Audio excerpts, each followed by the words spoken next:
Hey everybody, we're going to wrap up the week here with some polling for governor in 4 different states. We've got Arizona, Ohio, New York, and Virginia. It's very early, but in all 4 of these states, the Dems are at least competitive, if not favored. So these all came out within the past few days. And we're going to start here in Arizona. And this election is not until next year, but it's going to be one Republicans are looking to flip and Democrats definitely want to hold. But Democrat Katie Hobbs is running for re-election. So this poll is from Noble Predictive Insights, and they conducted it earlier the month. It was February 13th through the 25th, and the sample size is 1,006 registered voters. So which Republican is going to take on Hobbs? Well, in that sample size, they used 374 registered Republicans. So the margin of error there is over 5%. But let's go down here and take a look at the GOP field. And right off the bat, we've got Not Sure is the leader with 47%. So at this point, it's almost pointless to take a look at the rest of the results. But if we do, we've got Andy Biggs tied with Charlie Kirk at 14%. Biggs is already actually running for governor. I haven't heard anything about Charlie Kirk running, but if he's in this poll, there must be a little bit of significance to it. Now in third place is Karen Taylor Robson with 11%. She was the runner-up to Carrie Lake in the GOP primary back in 22. Then you've got John McCain's son here, Jack McCain, at 8%.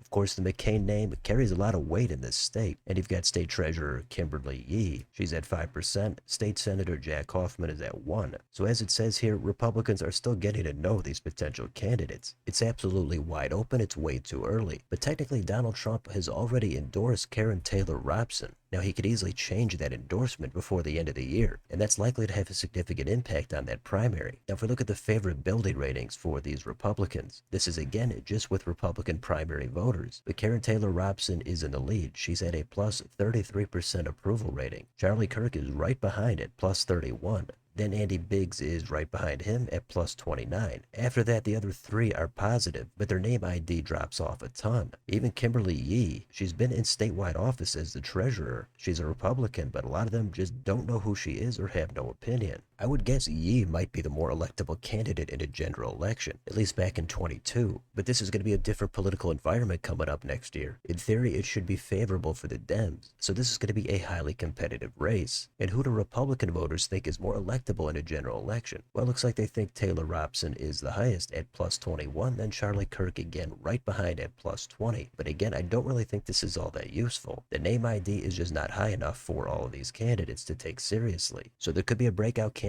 at some point. Plenty of time left. Let's give it about 6 to 8 more months and see what happens. Down here talks about that potential Trump endorsement. And 71% say his endorsement would make them more likely to vote for that candidate. So that clearly backs up the weight of that endorsement. And then it again talks about how Karen Taylor Robson technically has the endorsement of Trump already, but that could change. Now normally we might take a look at the Democrats, but because they've got Katie Hobbs in office, there's no way there's going to be any kind of a serious challenge. They want to hold that office, so they're united behind Hobbs.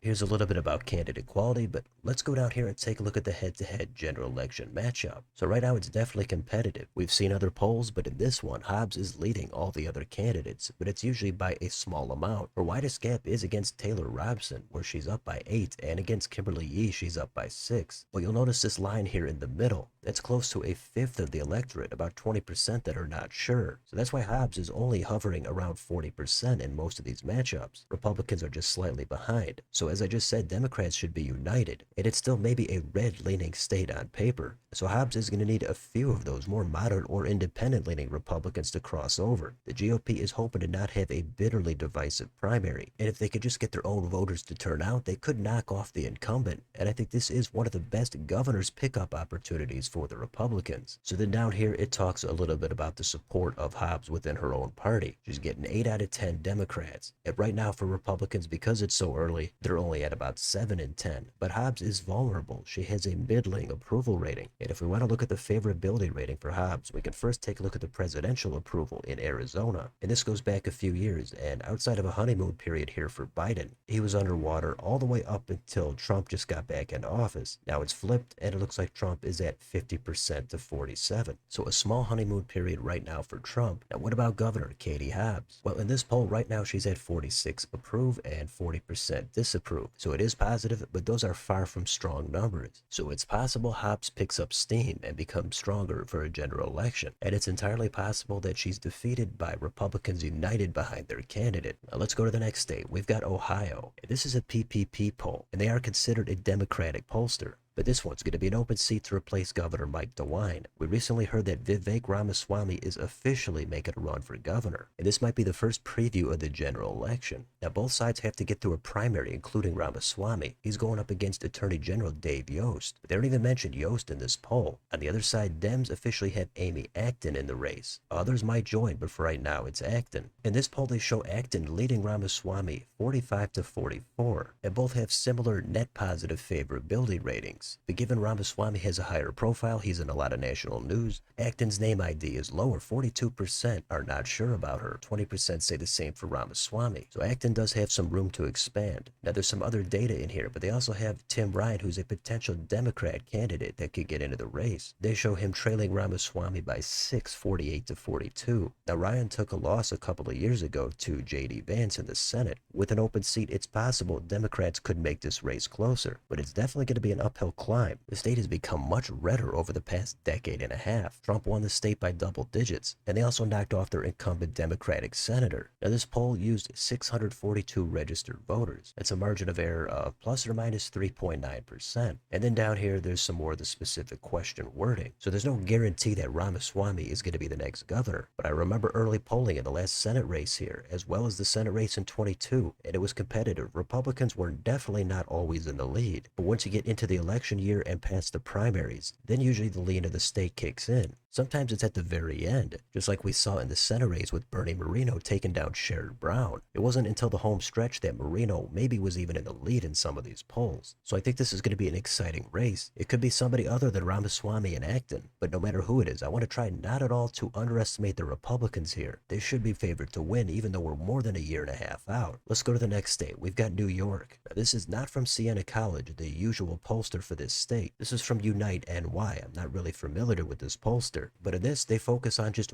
one general election matchup for next year. This is incumbent Kathy Hochul against Republican Mike Lawler. Now, Lawler has not yet declared his intent to run. I don't think he's a bad candidate, but this is New York. Just like the Dems in Ohio, it's going to be an uphill climb here for the GOP. But if it was those two head-to-head, Hochul leads by 8 points, 46 to 38. 10% say other, and 6% would plan not to vote. And it also mentions Hochul's favorability rating has gone up now to 43%. So that's weak, but it is an improvement. Now in this race, it would be difficult to bet against the Democrats, but this general election matchup also gets ahead of the primaries. Hochul easily might have one or two Democrats challenge her for that nomination. And on the Republican side, like in Arizona, it's pretty much wide open. There's not a massive bench here for the GOP, so I would assume there'd be more than just one candidate here. But maybe in the end, it's anticlimactic, and Dems just unite behind Hochul, and Republicans unite behind Mike Lawler. I know Republicans are optimistic here after the last governor's election, where Lee Zeldin lost by single digits, and after the presidential election, it was a big shift to the right here in this state overall. So there is a lot of dissatisfaction, and if this were a battleground state, I think Republicans would have a real chance here. But there's a lot of blue vote here. Trump is back in the White House. I think if Dems lost this seat right now, it would be a major bombshell. So it's not at all impossible, it's just unlikely. But we'll check back in it as time goes on. Now they also polled the New York City mayor's race, and there is ranked choice voting here in the primary for the Dems. And after 8 rounds, it looks like Andrew Cuomo is the winner here over Scott Stringer, the former comptroller. Now Cuomo is expected to get into the race. He might even have already announced after I finished making this video. But incumbent Mayor Eric Adams finishes here in 3rd place. I've seen their favorability ratings, and for both of them it looked terrible. But who knows, maybe Andrew Cuomo has a resurgence and he's the next mayor. According to this, that looks like what's going to happen. So there's a little bit more here in this poll. Feel free to pause it if you'd like, and as always, all the links will be down below in the description. But I'm going to move on to the last state. We've got Virginia. Now this is a poll from Roanoke College. And this governor's election is this year in 25. The primaries are not until June. It looks like we have a clear frontrunner for each side. We've got Abigail Spanberger for the Dems, and we've got Winsome Sears for the Republicans. Spanberger was in the U.S. House. Sears is the current lieutenant governor under Glenn Youngkin. But in this early matchup, Spanberger is leading by 15 points, 39 to 24. Those are low numbers because there's a lot of voters that are undecided. Now the sample size here was 690 already Virginia residents, so that's not even registered or likely voters. We've got a margin of error here of 4.66%, so as always, take these early polls with a grain of salt. If you go back 4, 6, or 8 months before the last election in this state in 2021, Terry McAuliffe was leading all those polls. Even in the Roanoke College poll, he was up by 8. So a lot of times, things do change after the primaries and during campaign season when voters are actually paying attention. So there's still 32% of registered voters that are undecided. So maybe they do mean it's actually registered voters in this poll. They've got 51% that think Virginia is headed in the right direction, but 67% think the country is on the wrong track. Trump's approval rating here is low. It's only at 37%. Governor Glenn Youngkin is higher. It's at 53. But in terms of favorability, Youngkin is at 48 favorable, 42 unfavorable. And Spanberger is at 37-37. Sears is at 34-39. So slightly better there for Spanberger in terms of favorability. So the rest of this is about some issues specific to the state. They've got taxes and immigration, but the focus here is on that governor's race. Now, given that what typically happens here for governor is the party that's not in the White House usually wins. That's gone back for decades with only one exception. So the conventional wisdom here is Democrats are going to flip this. That's my early thinking as well, but it could easily be competitive and there's always a chance Republicans can hold on. Back in 21, it looked like Glenn Youngkin was not going to be able to win until maybe the final few weeks. So it's another example of things changing right in the home stretch. And given Youngkin is also relatively popular, that could be another thing that could boost Sears in the general election. But Spanberger is not a bad candidate. It seems like she's got that establishment appeal that's going to work well in the suburbs. And all she really has to do is get enough turnout in Northern Virginia and she should be able to be the next governor. But you don't want to underestimate Winsome Sears either. She won a statewide race of her own a few years ago. So there could be some surprises in this race, but as of right now, this poll shows a clear edge for Spanberger. Now there's way too many undecideds because there's so much time left, but there's only Virginia and New Jersey having elections for governor this year. The prominence of these states is going to increase as we get more into the spring and summer. So we'll see what happens. There should be a lot more polling that comes out over the next few months. We'll see if this is Spanberger's race to lose. But for now, that's a look at some polling for governor in Arizona, Ohio, New York, and in Virginia. So let me know in the comments. What do you think about any of these races or any of these polls? It's obviously way too early to take super seriously, but did they tell you anything about any of the candidates or what we could be looking at in the primary or in the general? Let me know what you think down below on your way out. Don't forget to like, share, and subscribe. Join if you'd like to support the channel. Thanks for watching, and I'll see you next time.